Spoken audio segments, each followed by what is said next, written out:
এটা এই যে গত কয়েক দশকের সবচেয়ে অমানবিক ঘটনা ঘটেছে। আপনার মিয়ানমারের প্রায় আপনার 24 লক্ষ মুসলমানকে সেখান থেকে বের করে দিয়েছে।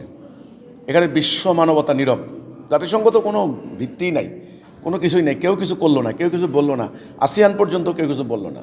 মিয়ানমারের সরকার সেটাকে সমর্থন দিয়েছে। এটা বাংলাদেশের জন্য কঠিন নিরাপত্তা সংকট সৃষ্টি করছে। দ্রুত সরকারকে শক্ত অবস্থান নেওয়া দরকার। আমি মনে করি সমাধানের একটা মাত্র উপায়, শক্তভাবে মিয়ানমারের রাখাইন মুসলমানদেরকে তাদের নিজ বাড়িঘর উদ্ধার করার জন্য, বাড়িঘরে যাওয়ার জন্য, ফেরত যাওয়ার জন্য যা দরকার সেটা করা দরকার। তবেই এই নিরাপত্তা সংকট দূর হবে, না হলে সংকট দূর হবে না। বিশ্ব পরিস্থিতি কিন্তু ভালো না। তো আপনি বলেছেন যে নিরাপত্তা হুমকি, এটা আমরা আগেও বলেছি। আমাদের দেশে যখন কালবৈশাখী হয়, আপনারা জানেন যে ঈশান কোণ মানে উত্তর আর পশ্চিম কর্নারে কালো মেঘ জমে, তখন কালবৈশাখী হয়, লণ্ডভণ্ড করে নিয়ে যায়। আমি এটা বলেছি, আমাদের কিন্তু কালবৈশাখীর মানে সম্ভাবনা আছে আপনার পূর্ব এবং দক্ষিণ কর্নারে, অর্থাৎ মিয়ানমারের দিক থেকে। না, এটা কিন্তু আমরা আজকে দুপুর থেকে খবরটা পেয়েছি, মর্টার শেল এসেছে। এবং আমি যতটুকু, এখানে তো বিভিন্ন ধরনের সংবাদ আসছে।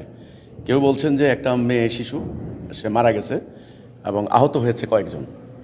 তো এখানে কিন্তু আমি একটা নিউজ পোর্টালে খবর পেলাম 39 জন আমাদের এই যে রোহিঙ্গা সশস্ত্র গোষ্ঠী, এদেরকে গ্রেপ্তার করা হয়েছে। তো ওখান থেকে আরাকান আর্মির সঙ্গে মূলত এরা সংঘাত করেছে। এখন অনেকে নাকি ওদের চাপ সহ্য করতে না পেরে আমাদের বাংলাদেশের সীমানায় ঢুকে পড়েছে। আচ্ছা, যাই হোক, এখন ব্যাপারটা হচ্ছে, আমি যেটা দেখলাম একটা ভিডিওতে, আমি দেখলাম সেখানে স্থানীয় জনগণ বিক্ষোভ করছে রাস্তা অবরোধ করে। তো আমাদের সেনাবাহিনী সেখানে অবস্থান নিয়েছেন, পরিস্থিতি নিয়ন্ত্রণে আনার চেষ্টা করছেন। এখন আমাদের জনগণ কিন্তু এখানে খুবই উত্তেজিত। আমি দেখলাম জনগণ উত্তেজিত যে আমাদের বিজিবি কিছু করতে পারলো না, আমাদের নিরাপত্তা দিতে পারলো না। আমি আমাদের প্রিয় দেশবাসী বা জনগণকে যেটা বলতে চাই, হ্যাঁ, আমাদেরকে এখন বিশ্ব পরিস্থিতিটাকে একটু বুঝতে হবে। আসলে সেনাবাহিনী, বিজিবি ওনারা আমাদের ফোর্স, ঠিক আছে, কিন্তু আমাদের পুরো জনগণ যদি আমরা ঐক্যবদ্ধ না হই, আমাদের নিজেদের নিরাপত্তা নিয়ে আমাদের যদি নিরাপত্তা কনসার্ন এখন থেকে না হই, তাহলে আমাদেরকে রক্ষা করতে কেউ পারবে না। বিশ্ব পরিস্থিতি কিন্তু ভালো না। তো আপনি বলেছেন যে নিরাপত্তা হুমকি, এটা আমরা আগেও বলেছি।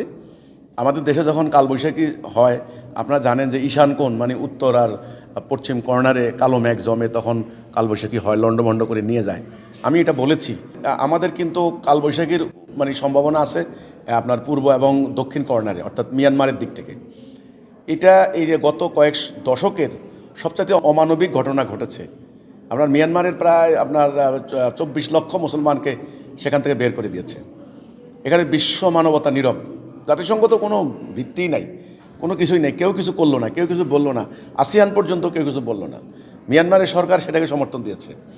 এখন বৌদ্ধ ধর্মীয় সংখ্যাগরিষ্ঠ এরা, আমি ধর্মের কোনো এখানে মুখ্য পরিচয় না, কিন্তু এটা না বললে তো ক্লিয়ার হচ্ছে না ব্যাপারটা। তারা কি করলো? তারা মুসলমানদেরকে বের করে দিল। এটা একটা এথনিক ক্লিনজিং বলা হয়, মানে সাম্প্রদায়িক নির্মূলকরণ প্রক্রিয়া। যাই হোক, এই যে একটা গোষ্ঠীকে নির্মূল করে দিল, এখন বাংলাদেশ তো কঠিন একটা নিরাপত্তা সংকটে পড়েছে। এখানে লক্ষ লক্ষ মানে আরাকানি মুসলমান, এনারা নানান ধরনের সংঘাতে এরা জড়িত, নানান গ্রুপ জড়িত। গত সরকার কিন্তু মানবিক কথা বলে তাদেরকে আশ্রয় দিয়েছে। তো এটা তো কোনো যুক্তির কথা হতে পারে না। ঠিক আছে, মানবিক প্রসঙ্গ আশ্রয় দিলাম, কিন্তু তাই বলে ধরেন ভারত থেকে কোটি কোটি মুসলমানকে ঠেলে এখানে দিয়ে দেওয়া হবে, এ তো হতে পারে না। এজন্য এটা আমাদের জন্য খুবই বিপজ্জনক একটা সংকেত, অশনি সংকেত।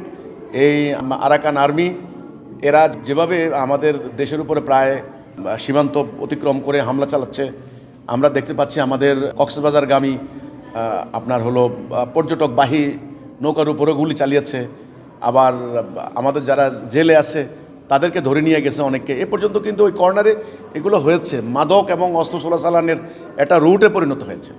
তাই আমার কথা হলো, এটা বাংলাদেশের জন্য কঠিন নিরাপত্তা সংকট সৃষ্টি করছে। দ্রুত সরকারকে শক্ত অবস্থান নেওয়া দরকার। আমি মনে করি সমাধানের একটা মাত্র উপায়, শক্তভাবে মিয়ানমারের রাখাইন মুসলমানদেরকে তাদের নিজ বাড়িঘর উদ্ধার করার জন্য, বাড়িঘরে যাওয়ার জন্য, ফেরত যাওয়ার জন্য যা দরকার সেটা করা দরকার। তবেই এই নিরাপত্তা সংকট দূর হবে, না হলে সংকট দূর হবে না।